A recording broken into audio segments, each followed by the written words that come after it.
Science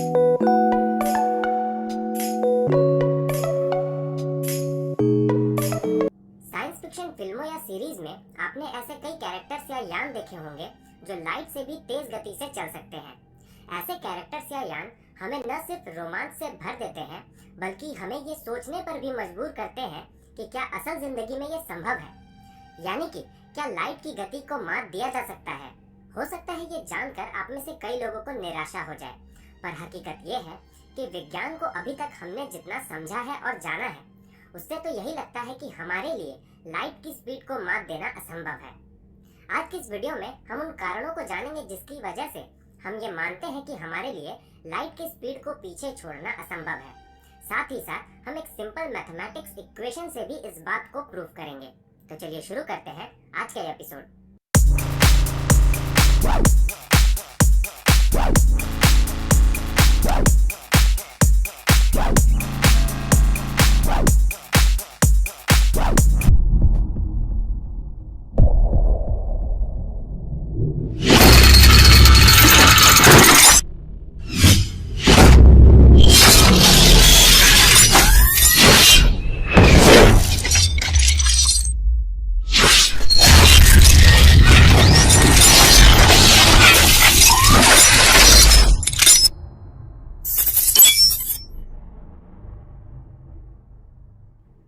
विज्ञान के अनुसार इस पूरे ब्रह्मांड में ऐसी कोई वस्तु एग्जिस्ट नहीं करती जो लाइट से तेज रफ्तार से चल पाए।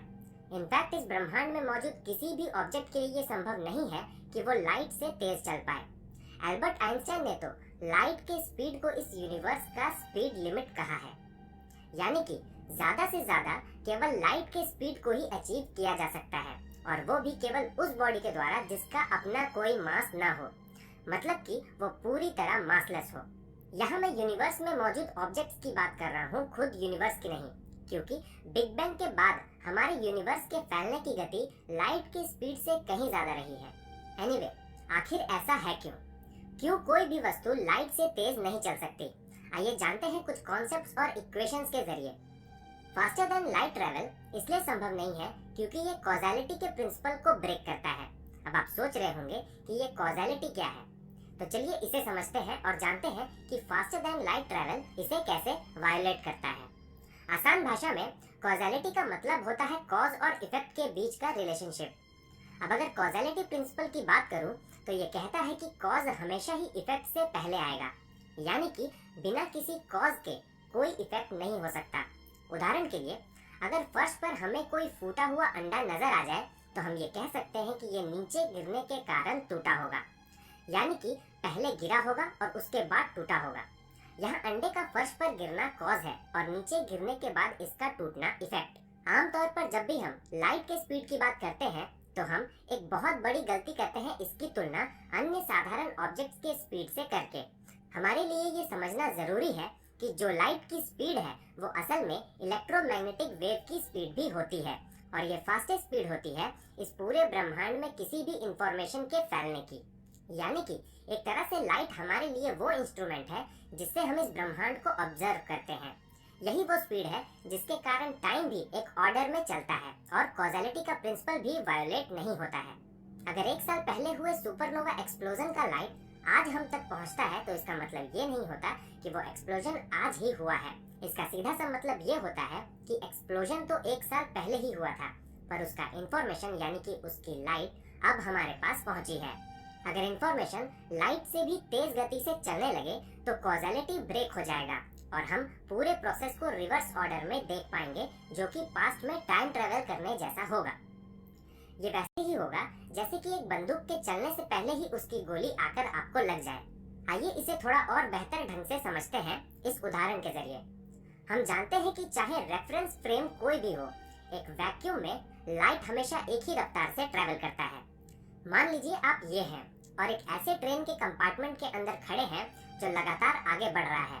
इस कंपार्टमेंट के दोनों तरफ ए और बी नाम के 2 मिरर लगे हुए हैं, जबकि इसके बीचों बीच एक लाइट बल्ब लगा हुआ है। जब आप इस लाइट बल्ब को जलाएंगे तो आप देखेंगे कि फोटॉन्स दोनों मिरर को एक साथ ही हिट करेंगे, क्योंकि आपके रेफरेंस फ्रेम में लाइट बल्ब, मिरर और ट्रेन कंपार्टमेंट स्टेशनरी स्टेट में है, यानी कि वो मूव नहीं कर रहे हैं। अब मान लीजिए एक दूसरा आदमी उसी ट्रेन कंपार्टमेंट के बाहर खड़ा है, जो उस ट्रेन को आगे बढ़ते हुए देख रहा है। क्या होगा जब आप कंपार्टमेंट के अंदर से इस लाइट बल्ब को जलाएंगे? ये आदमी सेम इवेंट को किस तरह देखेगा? इस आदमी के रेफरेंस में मिरर ए फोटोन्स की तरफ आगे बढ़ रहा है, जबकि मिरर बी फोटोन से दूर जा रहा है। इसके कारण अपने रेफरेंस फ्रेम में इस आदमी को दिखेगा कि फोटोन्स पहले मिरर ए को हिट कर रहे हैं और उसके बाद मिरर बी को। यानी कि आपके रेफरेंस फ्रेम की तरह इस आदमी के रेफरेंस फ्रेम में फोटोन्स दोनों मिरर को एक साथ हिट नहीं कर रहे हैं। अगर आपसे ये पूछा जाए कि फोटोन्स पहले किस मिरर को हिट कर रहे हैं, तो आप कहेंगे कि वो दोनों मिरर को एक साथ हिट कर रहे हैं। अब अगर यही सवाल उस दूसरे आदमी से पूछा जाए तो वो कहेगा कि फोटोन्स पहले मिरर ए को हिट कर रहे हैं और बाद में मिरर बी को। अब सवाल ये है कि दोनों में से कौन सही कह रहा है? दरअसल दोनों ही सही कह रहे हैं और दोनों जो देख रहे हैं वो कोई इल्यूजन नहीं बल्कि एक सच्चाई है, जिसे रिलेटिविटी ऑफ साइमल्टेनिटी कहा जाता है, जिसके अनुसार स्पेस में एक ही समय घट रहे एक कॉमन इवेंट की टाइमिंग अलग अलग रेफरेंस फ्रेम के अनुसार अलग अलग हो सकती है। एनीवे, चलिए आगे बढ़ते हैं। मान लीजिए दूसरा व्यक्ति लाइट से तेज गति से चल सकता है। चूंकि उसके रेफरेंस फ्रेम में फोटोन्स को मिरर ए तक पहुंचने में कम समय लगते हैं और मिरर बी तक पहुंचने में ज्यादा, वो फोटोन्स के मिरर ए से टकराने का वेट करता है। इस समय तक फोटोन्स मिरर बी से नहीं टकराए हैं, क्योंकि ये मिरर फोटोन से दूर जा रहा है। अब ये व्यक्ति लाइट से तेज गति से चलकर मिरर बी के पास पहुंच जाता है। चूंकि इसकी रफ्तार लाइट से ज्यादा है, इस समय ये तो मिरर बी तक पहुंच गया है, पर फोटोन्स अभी रास्ते में ही हैं। अब ये इस मिरर को तोड़ देता है, जिसके कारण इसके अपने रेफरेंस फ्रेम में फोटोन्स कभी भी मिरर बी तक पहुंचते ही नहीं। बट वेट, आपके अपने रेफरेंस फ्रेम में उस समय क्या हुआ? आप ये तो देखते हैं कि मिरर बी टूट चुका है, पर वो टूटा कैसे, ये समझना आपके लिए थोड़ा मुश्किल होगा, क्योंकि आपके अनुसार तो फोटोन्स दोनों मिरर को एक साथ ही हिट कर रहे थे। यानी कि जिस समय फोटोन्स मिरर ए से टकरा रहे थे, उस समय वो मिरर बी से भी टकरा रहे थे। मतलब कि किसी के पास इतना समय ही नहीं था कि वो पहले मिरर ए को टकराते हुए देखे और उसके बाद आकर मिरर बी को तोड़ दे, क्योंकि जिस समय फोटोन्स मिरर ए से टकरा रहे थे, उसी समय उन्हें मिरर बी से भी टकरा जाना चाहिए था। केवल एक ही तरीका है जिससे कि मिरर बी को फोटोन्स के इसे हिट करने से पहले ही तोड़ा जा सके, और वो ये है कि वो दूसरा आदमी टाइम ट्रेवल करके समय में पीछे जाए और फोटोन्स के उन दोनों मिरर से टकराने से पहले ही मिरर बी को तोड़ दे। ये कॉज़ैलिटी प्रिंसिपल को ब्रेक कर रहा है। चूंकि फास्टर देन लाइट ट्रेवल कॉज़ैलिटी के प्रिंसिपल को ब्रेक करता है, ये संभव नहीं दिखता। ये तो हुआ पहला कारण जिसकी वजह से फास्टर देन लाइट ट्रेवल संभव नहीं है। आइए जानते हैं दूसरे कारण के बारे में। अगर आपने हमारा द गॉड पार्टिकल वाला एपिसोड देखा है, तो आपको ये पता होगा कि इस ब्रह्मांड में हर जगह इनविजिबल फील्ड्स मौजूद हैं, जिनमें से एक होता है हिग्स फील्ड। हर तरह के पार्टिकल्स को इससे होकर गुजरना ही होता है। ओरिजिनली इस ब्रह्मांड में मौजूद सारे के सारे पार्टिकल्स हमेशा लाइट के रफ्तार से ही ट्रैवल करते हैं, पर हिग्स फील्ड में एंटर करने के बाद कोई पार्टिकल इस फील्ड से ज्यादा इंटरेक्ट करता है, कोई कम और कोई बिल्कुल भी नहीं। जो पार्टिकल हिग्स फील्ड से जितना ज्यादा इंटरेक्ट करता है, उसका मास उतना ही ज्यादा बढ़ता जाता है, तथा जो पार्टिकल हिग्स फील्ड के साथ जितना कम इंटरेक्ट करता है, उसका मास उतना ही कम होता जाता है, और जो पार्टिकल हिग्स फील्ड के साथ बिल्कुल भी इंटरेक्ट नहीं करता, वो मासलेस ही बने रहता है, तथा पहले की तरह हमेशा लाइट के स्पीड से ही ट्रैवल करते रहते हैं। चूंकि फोटॉन्स हिग्स फील्ड से बिल्कुल भी इंटरेक्ट नहीं करते, ये पूरी तरह मासलेस होते हैं, जिस कारण ये हमेशा लाइट की रफ्तार से ही ट्रैवल करते हैं। कहने का मतलब ये है कि कोई भी पार्टिकल मासलेस केवल इसलिए रह जाता है क्योंकि उसने हिग्स फील्ड से बिल्कुल भी इंटरेक्ट नहीं किया, जिसका सीधा सा मतलब ये है कि उस पार्टिकल ने कहीं भी किसी भी तरह के रेजिस्टेंस या अपोजिशन को एक्सपीरियंस नहीं किया। किसी भी तरह के रेजिस्टेंस या अपोजिशन के मौजूद न होने के कारण ऐसे पार्टिकल्स के स्पीड में कभी कोई अंतर नहीं आता, जिसका मतलब ये है कि ऐसे पार्टिकल्स हमेशा ही इस ब्रह्मांड में फास्टेस्ट पॉसिबल स्पीड से ट्रैवल करते रहते हैं, और ये स्पीड है लाइट की स्पीड। यानी कि अगर कोई पार्टिकल मासलेस है तो वो हमेशा लाइट की स्पीड से ट्रैवल करेगा, और अगर किसी पार्टिकल के पास अपना कुछ मास है तो उसकी स्पीड लाइट की रफ्तार से हमेशा कम ही होगी। इसलिए फास्टर देन लाइट ट्रैवल बिल्कुल असंभव प्रतीत होता है। फास्टर देन लाइट ट्रैवल की बात करना ठीक वैसा ही है जैसे कि एक रुकी हुई गाड़ी को और ज्यादा रोकने की बात करना। अगर आप हिग्स फील्ड को नहीं समझ पाए हैं तो हमारा द गॉड पार्टिकल वाला वीडियो जरूर देखिए, उसमें हमने इसे पूरे डिटेल में समझाया है। अब तक हम दो कारणों के बारे में जान चुके हैं जिसके कारण लाइट की स्पीड को माप नहीं दिया जा सकता। चलिए अब तीसरे कारण के बारे में जानते हैं जो लोगों के बीच सबसे ज्यादा प्रचलित है। ये थ्योरी ऑफ रिलेटिविटी से जुड़ा हुआ है। स्पेशल थ्योरी ऑफ रिलेटिविटी हमें बताता है कि जैसे जैसे किसी ऑब्जेक्ट की स्पीड बढ़ती जाती है उसका मास भी बढ़ता जाता है। यहाँ आप में से कई लोग ये कहेंगे कि आप गलत बोल रहे हैं क्योंकि मास कभी भी बढ़ता या घटता नहीं है, ये हमेशा ही कांस्टेंट रहता है। दरअसल आप सही कह रहे हैं, पर आप जिस मास की बात कर रहे हैं वो होता है रेस्ट मास, यानी कि किसी ऑब्जेक्ट का वो मास जो कि रेस्ट पोजीशन में हो। ये रेस्ट मास ही होता है जो कभी भी चेंज नहीं होता। पर जब कोई ऑब्जेक्ट तेज गति से ट्रैवल कर रहा होता है तो उस समय उसका मास रिलेटिविटी के मास इक्वेशन के अनुसार बढ़ जाता है, पर जैसे ही वो दोबारा रेस्ट में आता है तो उसका मास फिर से पहले जितना ही हो जाता है। यानी कि जैसे जैसे किसी ऑब्जेक्ट की स्पीड बढ़ती जाती है उसका मास भी बढ़ता जाता है, और जितना ज्यादा उसका मास बढ़ता है उतने ही प्रोपोर्शन में उसे एनर्जी भी देनी पड़ती है उसे एक्सेलरेट करने के लिए। यानी कि लाइट के स्पीड के नजदीक पहुंचते पहुंचते एक ऑब्जेक्ट का मास इस हद तक बढ़ जाता है कि उसे इनफाइनाइट एनर्जी की जरूरत होती है एक्सेलरेट करने के लिए, और इतनी एनर्जी दे पाना असंभव है।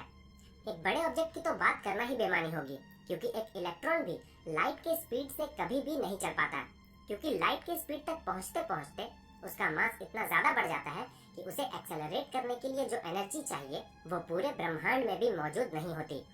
कोई भी ऑब्जेक्ट जिसका अपना कुछ मास हो वो ज्यादा से ज्यादा लाइट के 99.9% स्पीड को ही प्राप्त कर सकता है। इस कारण किसी भी ऑब्जेक्ट के लिए लाइट की रफ्तार को प्राप्त करना भी असंभव है जिसका अपना कुछ मास हो।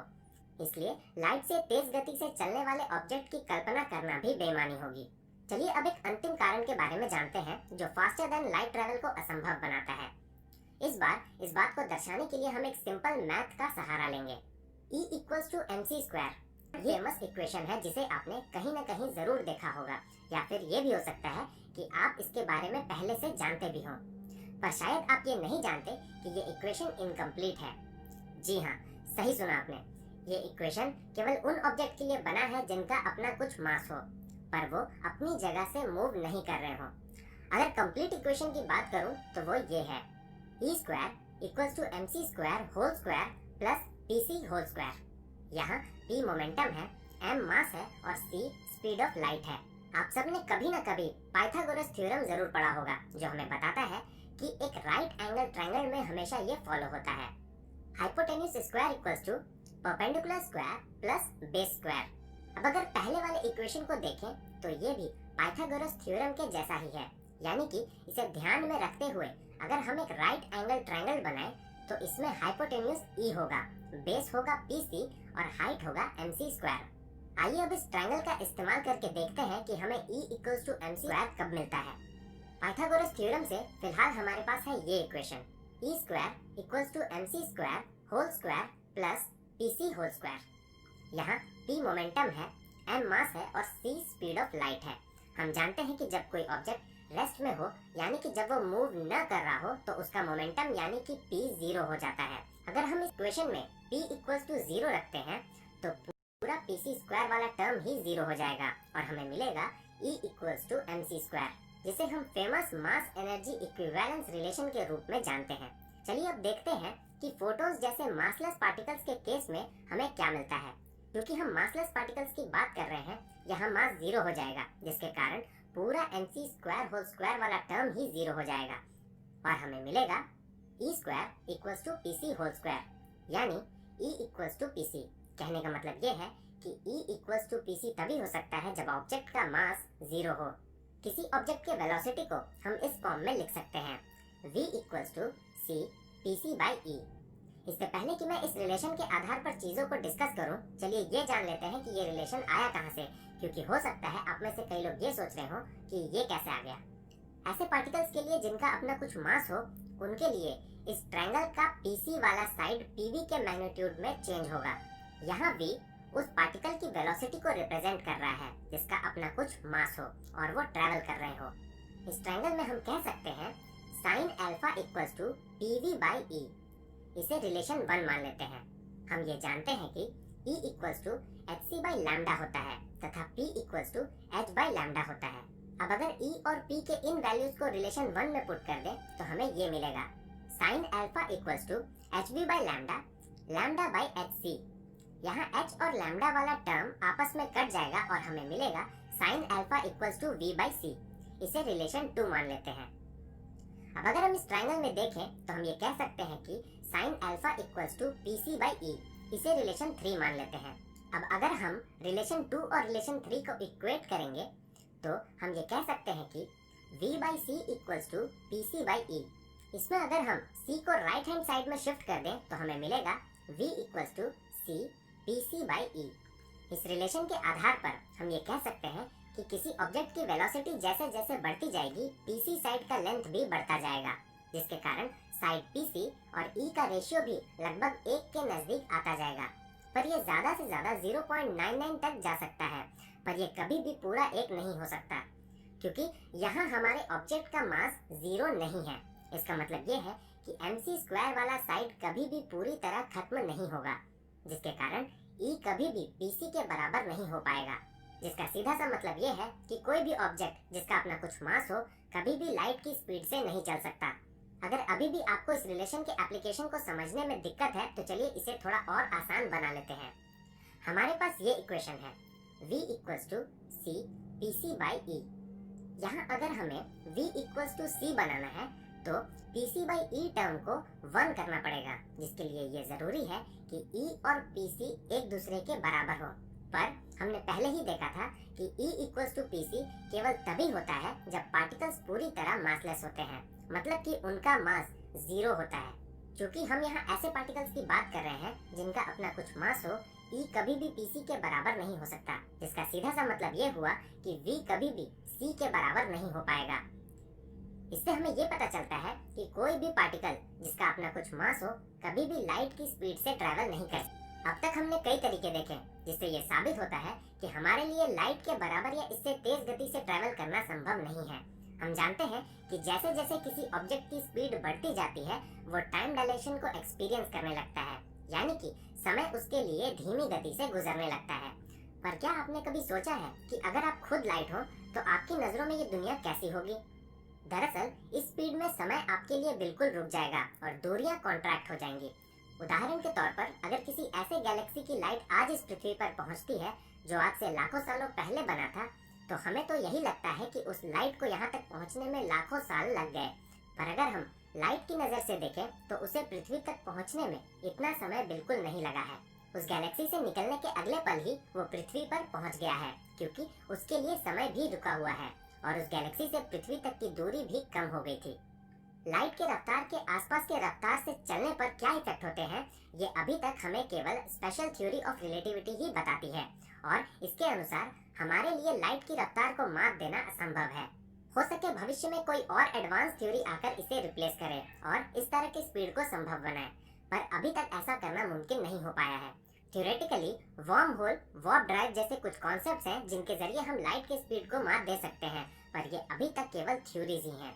दोस्तों, आज के इस एपिसोड में बस इतना ही। आशा करता हूँ कि ये एपिसोड आपको पसंद आया होगा। अगर ऐसा है तो इसे लाइक और शेयर करना ना भूलें। अगर आप इस चैनल पर नए हैं तो इसे सब्सक्राइब करना ना भूलें। तो दोस्तों, मिलते हैं विज्ञान के एक और इंटरेस्टिंग टॉपिक के साथ अगले एपिसोड में। तब तक के लिए नमस्कार।